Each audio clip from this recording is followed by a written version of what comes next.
Hearing again the stories of Holy Week and Easter, I'm struck once more by the silence of Jesus.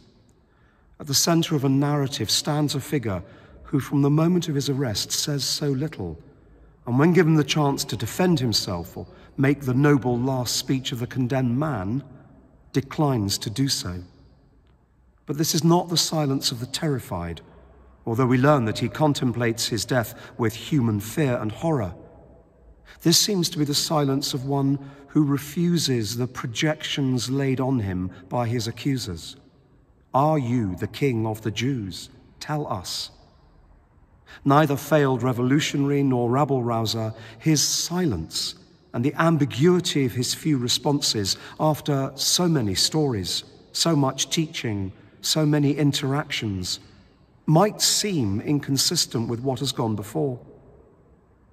But what strikes me in the silence and the ambiguity of the solitary figure, the age-old drama of the innocent victim, is not that this is inconsistent, but that it is the inevitable outworking of everything he's said and everything he's done up to this point. If the centrality of the life and work of Jesus of Nazareth is to live out the reality that through him, God is doing something new, coming to meet us in love, and that the kingdom of God is a new way of living and relating to each other and understanding ourselves in relation to God, and that the vocation of the Son of God is to enflesh this, to live it out in his human body and life, then the way in which he points beyond himself, empties himself, is brought to its fulfillment in the events of these days. His silence, his passivity, his willingness to place himself in the hands of others is precisely what it means to be the Son of God, Son of Man. We see as we stand at the foot of the cross that there is nowhere that God in his anointed one will not go for love of our love.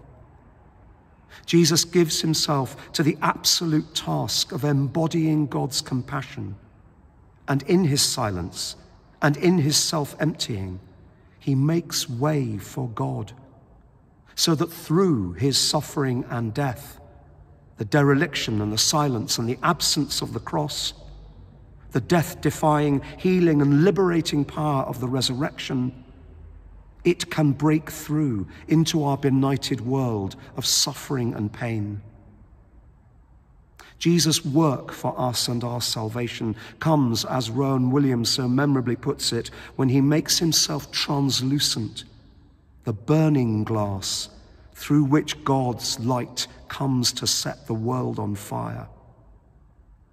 And none of this can be fulfilled unless the self-emptying and silence is first offered.